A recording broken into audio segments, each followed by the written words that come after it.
Assalamualaikum warahmatullahi wabarakatuh. Pada video part yang pertama tadi, kita telah memahami apa itu kinematika gerak lurus. Nah, sekarang kita akan memahami besaran-besaran yang ada pada gerak lurus. Kita masuk ke subbab B, yaitu besaran-besaran pada gerak lurus. Besaran yang pertama ada jarak dan perpindahan.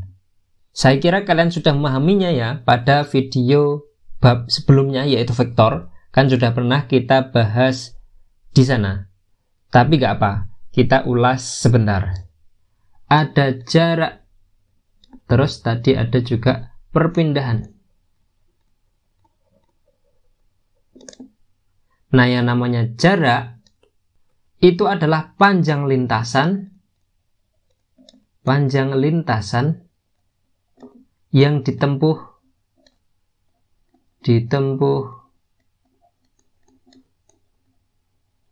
benda yang sedang bergerak.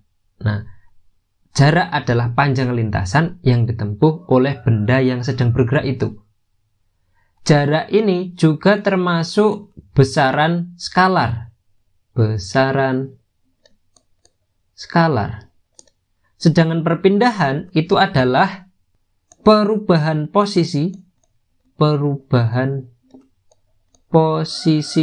suatu benda. Perpindahan itu adalah perubahan posisi suatu benda. Nah, perpindahan ini adalah termasuk besaran vektor. Sehingga kalau kalian ingin menyatakan suatu perpindahan, itu harus disertai arahnya. Kalau yang jarak tadi hanya besarnya saja. Contoh yang sempat saya jelaskan di bab vektor sebelumnya, ini kan seperti ini. Misal ini adalah rumah kalian, dan di sini adalah sekolah. Maka yang dikatakan jarak itu kan adalah panjang lintasan. Jadi jarak itu adalah panjang lintasan dari A terus ke B, terus ke C, terus ke D, terus E, terus F. Nah, panjang lintasan A, B, C, D, E, F. Berarti berapa ini? 100 tambah 200, 300 tambah 400, 700, 700 tambah 250, 950 ditambah 50, 1000. Berarti sama dengan 1000 meter. Sedangkan perpindahannya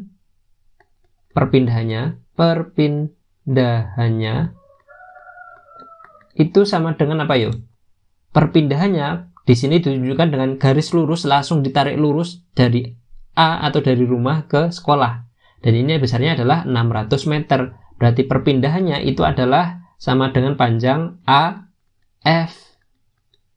Sama dengan 600 meter. Perpindahan itu termasuk besaran vektor sehingga harus dinyatakan plus arah. Arahnya kemana? Nah, ini 60 derajat. 60 derajat dari mana? 60 derajat dari utara. Sehingga arahnya adalah dengan arah 60 derajat terhadap atau dari utara. Nah, gitu. Contoh kedua, contoh lagi. Gerak suatu benda ini digambarkan melalui koordinat kartesian seperti pada gambar ini.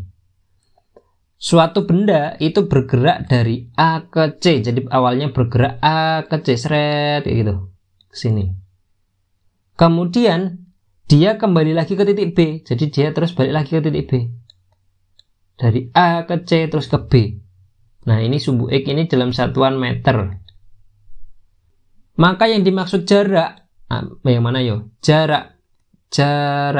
Berarti yang mana? Jarak itu adalah panjang lintasan yang ditempuh. Berarti A ke C. A ke C ini berapa? 1, 2, 3, 4, 5, 6. Berarti jarak itu adalah AC plus BC. Kita tulis dulu kayak gini. Berarti sama dengan AC ini berapa? 6 tadi. 6 meter. Ditambah BC. 1, 2. Tambah 2 meter. Berarti sama dengan 8 meter. Ini adalah jarak. Terus yang perpindahan gimana? Perpindahan. Perpindahannya berarti dari mana ke mana? Dari A ke B dong. Kan jaraknya adalah AC terus ke B lagi. Berarti perpindahannya adalah AB. Perpindahannya sama dengan panjang AB. Nah, panjang AB kita lihat. Ini dari min 3 loh ya. Ini ke 1. Berarti kalau dinyatakan perubahan posisi, itu adalah bisa juga dinyatakan sebagai perubahan posisi X2 min X1. Atau posisi kedua dikurangi posisi awal. Posisi terakhir atau yang keduanya itu kan 1. Berarti 1 dikurangi min 3. Berarti sama dengan 1 ditambah 3. Berarti sama dengan 4 meter. Atau kalau nggak mau ribet seperti ini, langsung aja dihitung. 1, 2, 3, 4. Nah, ketemu 4 meter. Itu adalah perpindahannya. 4 meter kemana? Nah, 4 meter ke arah positif. Sumbu X positif. Arah sumbu X positif. Nah, itu adalah arahnya. Contoh lagi. Contoh yang ketiga. Ada sebuah benda bergerak 4 akar 3 meter ke arah barat. Sambil dibayangkan. 4 akar 3 meter ke arah barat.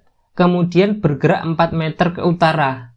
Selanjutnya berbelok 60 derajat ke arah timur sejauh 8 meter. Besar resultan perpindahan perjalanan benda tersebut adalah, nah di sini ada kata-kata besarnya, berarti hanya besarnya aja, nggak perlu arahnya. Besar resultan perpindahan perjalanan benda tersebut. Yang pertama tipsnya itu adalah buat dulu arah mata angin seperti ini. Barat, utara, timur, selatan. Nah kalau perlu lengkap seperti ini. Kalau sudah, kemudian gambarkan gerakannya. Kayak tadi. Pertama mulanya 4 akar 3 meter ke arah barat. Nah, arah barat. Terus bergerak 4 meter ke arah utara. Selanjutnya berbelok 60 derajat ke arah timur. Timur mana? Timur ke sana. 60 derajat kemana? 60 derajat itu diukur dari gerak awalnya. Nah, kalau kita gambarkan, saya langsungkan ini ya. Kira-kira gambarnya seperti ini. Nah, seperti ini hasilnya. Benda bergerak 4 akar 3 meter ke arah barat. Berarti kan dari A ke B itu adalah 4 akar 3 meter. Kemudian bergerak 4 meter ke arah utara. 4 meter. Berarti di sini adalah 4 meter ke utara. Selanjutnya berbelok 60 derajat ke arah timur sejauh 8 meter. Nah, timur mana? Timur sini. 8 meter. Berarti ini adalah 8 meter. 60 derajat, ingat ini yang perlu kalian cermati kalau mau menentukan arah berapa derajatnya itu dari mana dari kemana. Yang seringnya dinyatakan di soal itu kan ke arah mana, tapi tidak dijelaskan dari mana. Nah, yang dimaksud dari mana itu sebenarnya itu adalah dari arah gerak semula. Kan arah gerak semulanya kemana ini? Ke utara. Terus 60 derajat ke timur. Berarti ngukurnya itu dari utara. Harus dari gerak sebelumnya. Contoh lagi, seseorang bergerak ke arah timur, kemudian berbelok ke utara 30 derajat. Berarti ngukurnya 30 derajat itu dari timur. Itu ya. Oke. 8 meter. Terus ditanyakan berapa resultan perpindahan. Nah, gambar ini masih kira-kira, masih kita nggak tahu ini benar seperti ini apa enggak. Nah, perlu kita cek terlebih dahulu. Ceknya gimana? Kita cari panjangnya CE. Ini apakah benar panjangnya 8 meter itu ke sini seperti ini? Kalau kita cari besarnya CE atau panjang CE dengan cara vektor, ingat kalau ingin mencari panjang CE, di sini ada vektor miring ini yang besarnya 8 ini tadi. Maka lihat, kalau mengingat yang kemarin saya buatkan sederhananya, rumus sederhana atau cara sederhananya, kalau mengapit sudut itu cos, berarti di sini nanti pasti cos. Mengapit sudut cos. Lawannya sin, berarti nanti untuk mencari proyeksi dari CD ke arah sumbu X atau CE, berarti itu adalah sin. Sin berapa? Sin 60. Karena sudut yang kita pakai yang di sini.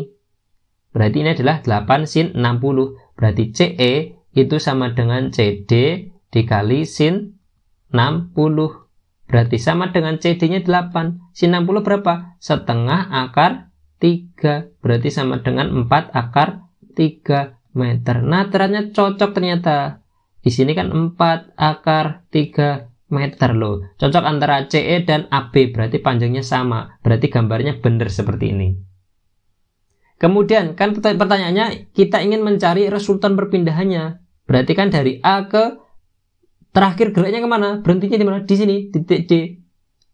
Berarti perpindahannya itu adalah panjang AD. Nah, ini adalah perpindahan. Perpindahan AE, loh, AE itu kan sama dengan panjang BC, berarti ini kan 4 meter. Lah ED berapa? Nah, ini tadi cos 8, cos 60, berarti 8 cos 60, 8 cos, mengapit sudut itu berarti cos. Ingat nggak selamanya yang searah sumbu X itu cos, nggak selamanya yang searah sumbu Y itu sin ya, tergantung sudut yang kita pakai. Kalau sudut di sini, ingat mengapit sudut berarti cos, berarti 8 cos 60. Berarti 8 cos 60 itu berapa? Sama dengan 8 dikali cos 60 berapa? Setengah. Berarti sama dengan 4. Nah, ini berarti ED. Nah, sama dengan ini. Panjang C ini apa ini? CDEF. Nah, kita anggapnya F. Berarti CF itu adalah 4. Berarti di sini adalah juga 4 meter. Berarti perpindahannya sama dengan panjang AD. Panjang AD itu sama dengan AE ditambah DE. Berarti sama dengan AE 4 meter ditambah DE 4 meter. Berarti sama dengan 8 meter. Perpindahannya 8 meter. Berarti jawabannya yang E. Oke. Sekarang ini ada soal lagi. Ini kalian coba kerjakan sebagai latihan. Kalian kerjakan, kalian pause ya. Kalian pause. Di sini ada sebuah perahu bergerak 2 km ke arah timur. Jadi dari sini, dari titik startnya di sini ke arah timur 2 km.